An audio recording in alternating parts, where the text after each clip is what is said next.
It was the loudest thing to ever roll on rails. A 10,000 horsepower jet engine strapped to a freight train. People called it the Big Blow. Today, rail fans worship it like a god of thunder. But here is the cold, hard truth. The Union Pacific turbine was actually a failure. It did not just move freight, it melted the asphalt on the bridges underneath its own wheels. It screamed so loud that it broke windows in every town it passed. Union Pacific bet their entire future on this monster. They thought they had found the ultimate weapon to kill the diesel engine forever. But behind the cool sound and the massive power, there was a secret disaster that the company tried to hide for years. 10,000 horses did not matter if the machine was eating its own heart out with every mile. Why did the world's most powerful locomotive become a billion-dollar mistake that Union Pacific could not wait to scrap? Union Pacific's sales pitch landed with the subtlety of a sledgehammer. 10,000 horsepower in one box, doing the work of 4 diesels. The contract language, drafted in 1949 with Westinghouse's lawyers grinning ear to ear, made it official. This was to be the most powerful locomotive ever to touch American rails. The marketing department, never short on bravado, plastered the 10,000 horsepower figure across every brochure and trade journal, promising a revolution that would leave the competition choking on exhaust. Chief Mechanical Engineer Hal McKenna, the project's tireless advocate, told anyone who would listen that a single big blow could outperform a lash-up of EMD locomotives and do it with fewer men, less fuss, and a lot more style. Efficiency was the new religion. The narrative was simple: 1 turbine, 1 crew, 1 set of controls, and a fuel bill slashed by burning the cheapest sludge the refineries could pump out. The headline claim, 1 unit replaces 4, became gospel, repeated in every press release and boardroom presentation. It did not matter that the fine print was already sweating. For the moment, the only number that mattered was 10,000. The bar was set sky high, and the suits were all too happy to believe their own legend. Once the ink dried on the contract, the engineering department faced a fork in the tracks: stick with the relatively tame veranda layout or go all in on the so-called big blow. The veranda, with its modest air inlets and low-slung turbine, had already revealed a taste for overheating and blade fatigue in early shop reports. But management, dazzled by the prospect of a few extra horsepower and a more imposing silhouette, pushed for the big blow configuration, a decision immortalized in a 1957 design memo that reads like a love letter to brute force. The big blow's larger turbine inlet, oversized blower, and upward exhaust promised a headline grabbing 10,200 horsepower at the cost of even higher idle fuel burn and a noise profile that would make a jet engine blush. The reasoning was simple. Bunker C was cheap, and the railroad could afford to burn it by the barrel. The technical vulnerabilities, blade erosion, intolerable decibel levels, and a fuel system that needed constant coddling were dismissed as minor footnotes. The design was locked, the die was cast, and the suits congratulated themselves on outsmarting both physics and the competition. The engineer advocates faded into the background as the project barreled toward reality, carrying with it a set of hidden flaws that no amount of marketing gloss could conceal. At trackside, the big blow announced itself long before it appeared, a thunderclap masquerading as a locomotive. Union Pacific's audio logs measured the turbine's roar at 160 decibels, a figure that sits between a jet at takeoff and a small artillery barrage. It was not just loud, it was the kind of pressure wave that rattled kitchen cabinets 3 blocks away and sent livestock running for the hills. Local newspapers in Ogden and Cheyenne filled with letters complaining of cracked plaster, sleepless nights, and children covering their ears in terror. One city councilman described the sound as an airborne disaster, only it happens every night at 2 in the morning. The legal response came swiftly. In 1964, the Ogden City Council convened an emergency session after a turbine run shattered the plate glass windows of a Main Street hardware store. The resulting ordinance, dry as the desert but sharp as a tack, limited turbine operations within 1 mile of any residential zone. It said no self-propelled railway equipment emitting continuous noise in excess of 85 decibels at the property line may operate between 10 at night and 7 in the morning. The big blow exceeded that threshold by a margin wide enough to drive a coal train through. Union Pacific's legal department burned through billable hours drafting waivers, while the operations team quietly redrew schedules to keep the thirsty giant out of earshot during daylight. The railroad's board minutes record the mounting legal costs and note, with bureaucratic understatement, that community relations have been strained. For all the horsepower in the world, the big blow could not outrun the simple fact that the public, armed with decibel meters and city ordinances, had the final say. The myth of unstoppable progress ran headlong into the reality of municipal law and the right to a good night's sleep. Inside the cab, the thirsty giant was less a marvel and more a workplace hazard.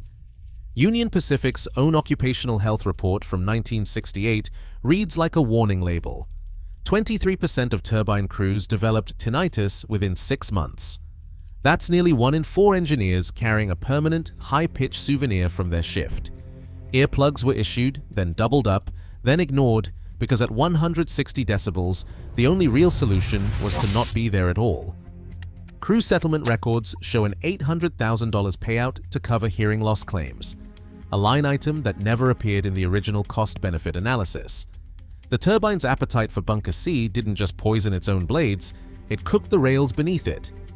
Maintenance logs from the Roseville shops document track temperatures spiking more than 250 degrees Fahrenheit above ambient after a single pass. Rail steel softened, ties warped, and the ballast turned to glassy slag under the relentless exhaust. Bridge crews logged emergency repairs after every high-speed run, with thermal expansion cracks spidering across deck plates that had survived decades of steam and diesel traffic. Union Pacific's infrastructure budget ballooned by millions, all to keep the main line from literally melting under its latest miracle machine. The suits in Omaha called it progress, and the shop foreman called it job security. One retired engineer put it plainly, "I can still hear that thing in my sleep," and the rails never forgave it. Bunker C, the so-called economic miracle behind the thirsty giant, arrived in tank cars looking more like roofing tar than anything you would willingly pour into a $1 million turbine. At room temperature, this stuff clocks in at 200 to 300 centistokes. Imagine trying to pump honey through a soda straw in January. The American Petroleum Institute No. 6 specification, the industry's polite euphemism for the bottom of the barrel, set a maximum viscosity of 380 centistokes. But in practice, the batches Union Pacific bought were often closer to the upper end.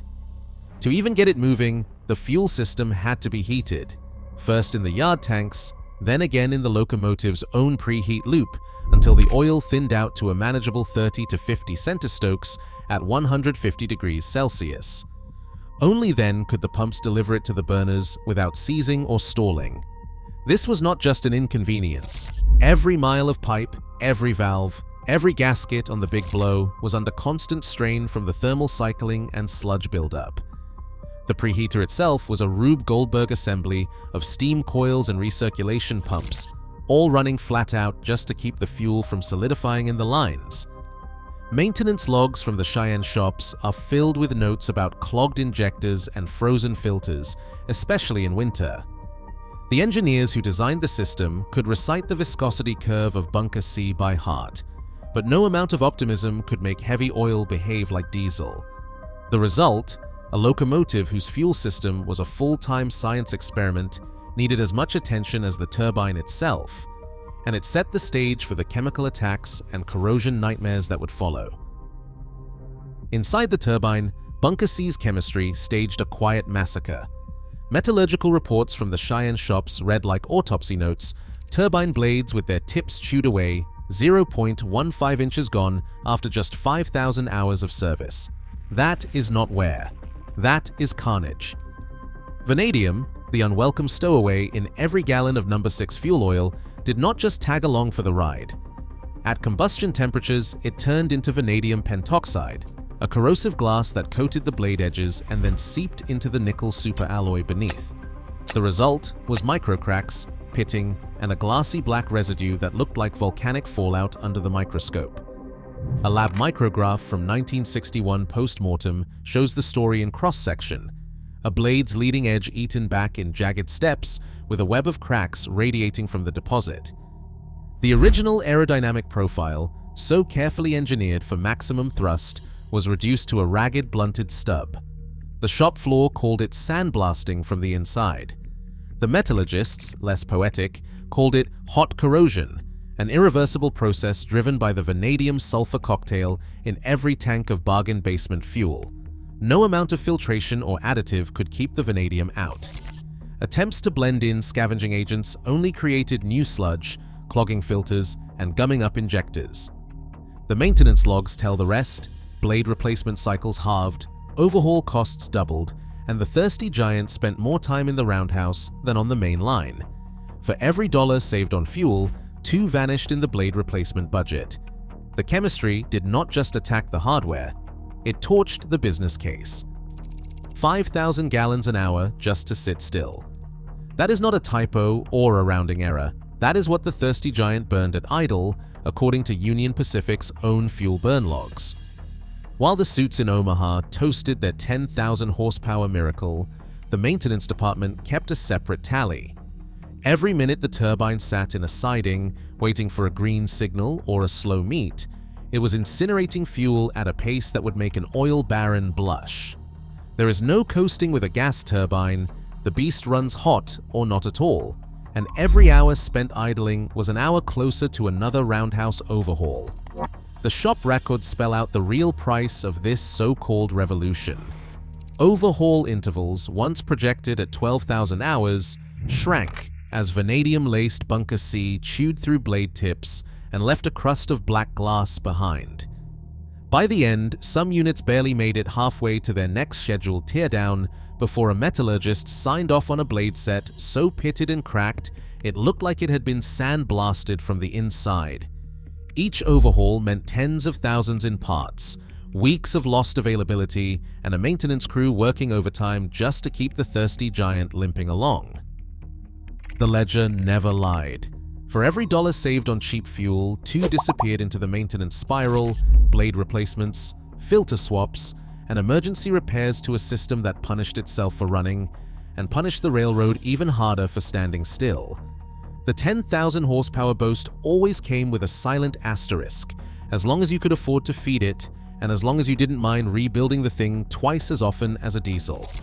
In the end, the only thing the big blow did reliably was turn Bunker C into overtime slips and scrap metal. Bunker C, the miracle sludge that justified the thirsty giant's existence, had only one job: stay cheap. For a brief, shining moment in the 1950s, it delivered. Union Pacific's procurement ledgers from 1953 show Bunker C at 10 cents a gallon, so cheap the accountants could almost forget the turbine's appetite for 5,000 gallons an hour. The whole business case, the only business case, rested on that price holding steady. But oil markets have a sense of humor. By the mid-1960s, petrochemical demand and refinery upgrades squeezed the supply of heavy residuals. Bunker C crept to 20 cents, then 30. By 1968, the price hit 45 cents a gallon, a 350% spike in less than 15 years. The graph in the 1969 annual report does not just slope upward, it looks like a ski jump off a fiscal cliff. At 45 cents a gallon, every hour of idling meant over $2,000 burned for exactly 0 miles. The thirsty giant's so-called advantage vanished overnight. The suits in Omaha, still quoting the 10-cent figure in their board presentations, found themselves explaining why the turbine's fuel bill now dwarfed that of the supposedly obsolete diesels. Maintenance costs had already eaten whatever savings the cheap fuel promised, and now, with Bunker C priced like liquid gold, the math was terminal. The big blow was no longer a cost cutter. It was a liability with 1,000 horsepower appetite and a fuel tab that could bankrupt a small town. The turbine's fate was sealed not by a spectacular crash or a single design flaw, but by the quiet, relentless logic of the commodity market. When the price ledger flipped, the thirsty giants' days were numbered. The accountants, not the engineers, wrote the final chapter. Redacted memos from Union Pacific's accounting office tell the real story, one that did not make it into the glossy brochures. By 1968, the internal correspondence was less about horsepower and more about hemorrhaging cash. Audit notes with entire paragraphs blacked out circulated between the finance committee and the executive suite. The numbers were unmistakable, even when the rationale was obscured. Turbine maintenance costs running double projections, fuel expenses outpacing every forecast, and a ledger that read like a slow-motion train wreck. The phrase, non-recurring extraordinary expense, appears so often it might as well be stamped on the side of the big blow. Meanwhile, diesel procurement records from the same period show a quiet but decisive pivot. Purchase orders for EMD SD4022s multiplied, each unit a 3,000 horsepower workhorse with a fuel bill that looks positively quaint beside the thirsty giant's appetite. The SD42's maintenance intervals stretched to 30,000 miles. Its idle burn was a fraction of the turbines, and the noise at 87 decibels would not shatter glass or eardrums. Shop foremen who had been conscripted into the turbine experiment were retrained on diesels. The roundhouse, once filled with the smell of scorched bunker C, now smelled of diesel and solvent. The last act of the turbine program played out behind closed doors. Memos labeled "Confidential for Executive Review" circulated with entire sections redacted. The board minutes never said the word failure, but the procurement logs and asset disposition sheets told the rest. The Big Blow's carcass was quietly sold for scrap while the diesel fleet multiplied. The only thing left of the turbine era was a line item in the audit that read, "Program costs written off." The cost auditor, summoned for one final report, delivered it without ceremony. The turbine was a $40 million experiment in wishful thinking. The SD42 is not glamorous, but it gets the job done. The numbers do not lie. Today, every spreadsheet still laughs at the legend. No matter how loud the thirsty giant roared, bunker C poison and vanadium corrosion did the real talking, right to the bottom line. The 160 decibel mistake didn't just scorch rails, it burned cash. Engineering dreams die fast when physics and accounting team up. Railroads remember that, even if nostalgia doesn't.